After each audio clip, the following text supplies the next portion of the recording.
ಲೋಕಸಭೆ ಚುನಾವಣೆಗೆ ಕೆಲವು ತಿಂಗಳುಗಳು ಮಾತ್ರ ಬಾಕಿ ಇದೆ. ಲೋಕಸಮರಕ್ಕೂ ಮುನ್ನ ರಾಜ್ಯಕ್ಕೆ ಬಿಜೆಪಿಯ ಚಾಣಕ್ಯನ ಎಂಟ್ರಿ ಆಗಿದೆ. ಫೆಬ್ರವರಿ 9ರಂದು ರಾಜ್ಯಕ್ಕೆ ಕೇಂದ್ರ ಸಚಿವ ಅಮಿತ್ ಶಾ ಭೇಟಿ ಕೊಡ್ತಾ ಇದ್ದಾರೆ. ರಾಜಕೀಯಕ್ಕೆ ಸಂಬಂಧಪಟ್ಟ ಹಾಗೆ ಮುಂಬರುವಂತಹ ಚುನಾವಣೆಗೆ ಸಂಬಂಧಪಟ್ಟ ಹಾಗೆ ಒಂದಷ್ಟು ಕಾರ್ಯತಂತ್ರಗಳನ್ನು ಹೆಣೆಯುವಂತಹ ಸಾಧ್ಯತೆ ಇಲ್ಲಿದೆ. ಫೆಬ್ರವರಿ 9ರಂದು ರಾಜ್ಯಕ್ಕೆ ಕೇಂದ್ರ ಸಚಿವ ಗೃಹ ಸಚಿವ ಅಮಿತ್ ಶಾ ಅವರು ಭೇಟಿ ಕೊಡ್ತಾ ಇದ್ದಾರೆ. ಕೇಂದ್ರದ ಗೃಹ ಸಚಿವ ಅನ್ನೋದಕ್ಕಿಂತ ಹೆಚ್ಚಾಗಿ ಬಿಜೆಪಿಯ ಚಾಣಕ್ಯ ಅಂತ ಕರೆಯುವುದು. ಅರಮನೆ ಮೈದಾನದಲ್ಲಿ ಕೇಂದ್ರ ಸಚಿವರ ನೇತೃತ್ವದಲ್ಲಿ ಸಭೆ ಇದೆ. ಈ ಸಭೆಯಲ್ಲಿ ಏನೆಲ್ಲ ಚರ್ಚೆ ಆಗುತ್ತೆ? ಕ್ಲಸ್ಟರ್ ನಾಯಕರ ಜೊತೆ ಸಭೆಯನ್ನ ಬಿಜೆಪಿಯ ಚಾಣಕ್ಯ ನಡೆಸ್ತಾರೆ. 28 ಲೋಕಸಭಾ ಕ್ಷೇತ್ರಗಳ ಪೈಕಿ 28 ಲೋಕಸಭಾ ಕ್ಷೇತ್ರಗಳಿಗೆ ಸಂಬಂಧಪಟ್ಟ ಹಾಗೆ 8 ಕ್ಲಸ್ಟರ್ಗಳನ್ನು ಮಾಡಲಾಗಿದೆ. ಪ್ರತಿ ಕ್ಲಸ್ಟರ್ಗಳಲ್ಲೂ 3 ರಿಂದ 4 ಲೋಕಸಭಾ ಕ್ಷೇತ್ರಗಳಿದ್ದಾವೆ. ಸಂಘಟನಾತ್ಮಕ ದೃಷ್ಟಿಯಿಂದ ಕ್ಲಸ್ಟರ್ ಪ್ರಮುಖರ ಜೊತೆ ಸಭೆಯನ್ನ ಅಮಿತ್ ಶಾ ನಡೆಸ್ತಾರೆ. ಪ್ರತಿ ಕ್ಷೇತ್ರಗಳ ಮಾಹಿತಿಯನ್ನು ಕೂಡ ಪಡಿತಾರೆ. ಈಗಾಗಲೇ ಗೊತ್ತಿದೆ, ಬಿಜೆಪಿ ಅಂತ ಹೇಳಿದ್ರೆ ಕೇಡಾರ್ ಬೇಸ್ಡ್ ಪಾರ್ಟಿ, ಕಾರ್ಯಕರ್ತರ ಬೇಸ್ಡ್ ಪಾರ್ಟಿ ಅಂತ ಕರೀತಾರೆ. ಹಾಗಾಗಿ ಕಾರ್ಯಕರ್ತರನ್ನ ಯಾವ ರೀತಿಯಾಗಿ ಸಂಘಟನಾತ್ಮಕವಾಗಿ ಅವರನ್ನ ಬಲಪಡಿಸಬೇಕು, ಈ ನಿಟ್ಟಿನಲ್ಲಿ ಕ್ಲಸ್ಟರ್ಗಳಲ್ಲಿ 3 ರಿಂದ 4 ಕ್ಲಸ್ಟರ್ಗಳಲ್ಲಿ ಅವರು ಸಭೆಯನ್ನು ಕರೀತಾರೆ. 8 ಕ್ಲಸ್ಟರ್ಗಳ ಸಭೆಯನ್ನು ಕೂಡ ನಡೆಸ್ತಾರಂತೆ. ಇನ್ನು ಹೈಕಮಾಂಡ್ ಭೇಟಿಯ ಹಿನ್ನೆಲೆಯಲ್ಲಿ ರಾಜ್ಯ ಕಮಲ ನಾಯಕರು ಅಲರ್ಟ್ ಆಗಿದ್ದಾರೆ. ಅಮಿತ್ ಶಾ ಭೇಟಿಗೂ ಮುನ್ನ ಆಕಾಂಕ್ಷಿಗಳ ಜೊತೆ ಬಿಎಸ್ವೈ ಸಭೆಯನ್ನು ನಡೆಸಿದ್ದಾರೆ. ಎಷ್ಟು ಜನ ಲೋಕಸಭೆ ಚುನಾವಣೆಗೆ ಆಕಾಂಕ್ಷಿಗಳಿದ್ದಾರೆ ಅವರೆಲ್ಲರ ಜೊತೆಯೂ ಕೂಡ ಈಗಾಗಲೇ ಸಭೆಯನ್ನು ನಡೆಸಲಾಗಿದೆ.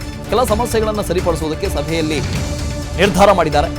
BS ಯಡಿಯೂರಪ್ಪ ನಿವೃತ್ತಿ ಆಗ್ತಾ ಇರುವ ಸಂಸದರ ಸ್ಥಾನಗಳಿಗೆ ಬೇಡಿಕೆ ಹೆಚ್ಚಾಗಿದೆ. ಎಲ್ಲೆಲ್ಲಿ ನಿವೃತ್ತಿ ಆಗ್ತಾ ಇರಲ್ಲ ಒಂದು ಜನ ಸಂಸದರು, ಅಲ್ಲಿ ಆ ಸ್ಥಾನಗಳಿಗೆ ಬೇಡಿಕೆ ಹೆಚ್ಚಾಗಿದೆ ಅಂತ ಹಿನ್ನೆಲೆಯಲ್ಲಿ ಕ್ಷೇತ್ರವಾರು ಆಕಾಂಕ್ಷಿಗಳನ್ನು ಕರೆದು ಬಿಎಸ್ವೈ ಸಮಾಲೋಚನೆ ಮಾಡ್ತಾ ಇದ್ದಾರೆ. ಹಾವೇರಿ, ದಾವಣಗೆರೆ ಸೇರಿ ಕೆಲ ಕ್ಷೇತ್ರಗಳ ನಾಯಕರ ಜೊತೆ ಚರ್ಚೆಯನ್ನು ಕರೆದಿದ್ದಾರೆ. ಟಿಕೆಟ್ ಬಗೆಗಿನ ಗೊಂದಲಗಳಿಗೆ ತೆರೆ ಎಳೆಯುವುದಕ್ಕೆ ಬಿಎಸ್ವೈ ಪ್ಲಾನ್ ಮಾಡಿದ್ದಾರೆ. ಎಲ್ಲೆಲ್ಲಿ ಈಗಾಗಲೇ ಹಾಲಿ ಸಂಸದರು ರಿಟೈರ್ಮೆಂಟ್ ತಗೊಳ್ತಾರೆ, ಅವರು ಸ್ಪರ್ಧೆ ಮಾಡೋದಿಲ್ಲ ಅಂತ ಇದೆಯೋ ಅಲ್ಲಲ್ಲಿ ಸಾಕಷ್ಟು ಗೊಂದಲಗಳಿದಾವೆ ಅಂತ. ನಾನು ಸ್ಪರ್ಧೆ ಮಾಡ್ತೀನಿ, ನನಗೆ ಟಿಕೆಟ್ ಕೊಡಿ ಅಂತ ಕೇಳ್ತಾ ಇದ್ದಾರೆ. ಈ ಗೊಂದಲಗಳನ್ನು ನಿವಾರಿಸಿಕೊಳ್ಳೋದಕ್ಕೆ ಬಿಎಸ್ವೈ ಈಗಾಗಲೇ ಒಂದು ಸಭೆಯನ್ನು ಕರೆದಿದ್ದಾರೆ. ಚಂದ್ರಶೇಖರ್ ಬಗ್ಗೆ ಮಾತಾಡ್ತೀನಿ ನಾನು. ಈಗಾಗಲೇ ಚಂದ್ರಶೇಖರ್ ಬರ್ತಾ ಇದ್ದಾರೆ ಅಮಿತ್ ಶಾ ರಾಜ್ಯಕ್ಕೆ ಅಂತ. ಬಂದ ತಕ್ಷಣ ಯಾವೆಲ್ಲ ಸಭೆ ಇರುತ್ತೆ, ಜೊತೆಗೆ ಈ ಟಿಕೆಟ್ ಫೈನಲೈಸ್ ಅಂತ ಇದೆಯಲ್ಲ, ಇದು ಈಗಲೇ ಆಗತ್ತಾ, ಇನ್ನಷ್ಟು ದಿನಗಳು ತಗೋಬೋದಾ, ಹೇಗೆ? ವಾಸುದೇವ್, ಖಂಡಿತವಾಗ್ಲೂ ಈಗಾಗಲೇ ಬಿಜೆಪಿ ಲೋಕಸಭಾ ಸಮರಕ್ಕೆ ಒಂದು ಹಂತದ ತಯಾರಿಯನ್ನು ಮಾಡ್ಕೊಂಡಿರ್ತಕ್ಕಂಥದ್ದು. ಈಗಾಗಲೇ ಒಂದಷ್ಟು ಸಭೆ, ಕಾರ್ಯಕಾರಿಣಿ ಮತ್ತು ಹೊಸ ಪದಾಧಿಕಾರಿಗಳನ್ನು ಎಲ್ಲರನ್ನೂ ಕೂಡ ನೇಮಕ ಮಾಡಿಕೊಂಡಿದೆ. ಅದ್ರ ಜೊತೆಲಿ ಈ ಹಿಂದೆ ಇದ್ದಂಥ ಅಂದರೆ ನಿಕಟಪೂರ್ವ ಅಧ್ಯಕ್ಷರು ಮತ್ತು ಪದಾಧಿಕಾರಿಗಳೇನಿದ್ದರು ಅವರನ್ನೂ ಕೂಡ ಒಗ್ಗೂಡಿಸಿಕೊಂಡು ಈಗ ಪಕ್ಷ ಸಂಘಟನೆ ಮಾಡಲಿಕ್ಕೆ ವಿಜಯೇಂದ್ರ ಮುಂದಾಗಿರ್ತಕ್ಕಂಥದ್ದು. ಈಗ ಇದೇ ಫೆಬ್ರವರಿ 9ರ ರಾತ್ರಿ ಅಮಿತ್ ಶಾ ರಾಜ್ಯಕ್ಕೆ ಬರ್ತಾರೆ. ರಾತ್ರಿ ಬಂದು ಪ್ರಮುಖರ ಜೊತೆ ಸಭೆಯನ್ನು ಮಾಡ್ತಾರೆ. ಮತ್ತು ಮಾರನೇ ದಿನ ಫೆಬ್ರವರಿ 10ನೇ ತಾರೀಕು ಬಹಳ ಪ್ರಮುಖವಾಗಿ ಕ್ಲಸ್ಟರನ್ನು ಅಂದರೆ 28 ಲೋಕಸಭಾ ಕ್ಷೇತ್ರಗಳನ್ನು ಪ್ರತಿ ಒಂದೊಂದು 8 ಕ್ಲಸ್ಟರ್ಗಳನ್ನಾಗಿ ಮಾಡಿಕೊಂಡಿರ್ತಕ್ಕಂಥದ್ದು. ಒಂದೊಂದು ಕ್ಲಸ್ಟರಲ್ಲಿ 3 ರಿಂದ 4 ಲೋಕಸಭಾ ಕ್ಷೇತ್ರ ಬರುತ್ತೆ. ಅದಕ್ಕೆ ಒಬ್ಬ ಪ್ರಮುಖರನ್ನು ನೇಮಕ ಮಾಡ್ಕೊಂಡಿರ್ತಕ್ಕಂಥದ್ದು. ಆ ಪ್ರಮುಖರ ಜೊತೆಯಲ್ಲಿ ಅಮಿತ್ ಶಾ ಒಂದಷ್ಟು ಸ್ಟ್ರಾಟಜಿಯನ್ನು ಮಾಡ್ತಾರೆ.